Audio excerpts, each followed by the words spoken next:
Hello people, ఈరోజు మన idiom ఏంటో తెలుసా? Dutch courage. డచ్ కరేజ్ అంటే ఏంటి? తాగినప్పుడు మీకు వచ్చే ధైర్యం ఏదైతే ఉంటుందో దాన్నే డచ్ కరేజ్ అంటారు. అది నిజంగా మీలో ఉన్న ధైర్యం కాదు, ఆల్కహాల్ తీసుకోవడం వల్ల మీ లోపల వచ్చిన ధైర్యం అనమాట.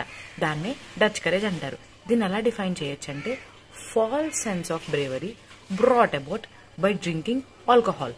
ఆల్కహాల్ తీసుకోవడం వల్ల వచ్చిన ఒక అబద్ధపు ధైర్యం అన్నమాట. దీనికి ఎగ్జాంపుల్ ఏంటంటే, he needed a bit of Dutch courage to finally ask her out on a date.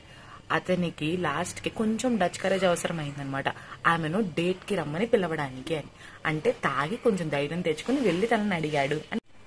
మన సెకండ్ ఎగ్జాంపుల్ ఏంటంటే, he had to have a few drinks to get some Dutch courage before his important presentation. ఆ important presentation ని తను present చేసే ముందు తనకు కొంచెం Dutch courage కావాలి. సో తను కంపల్సరీగా, హ్యాడ్ టు అంటే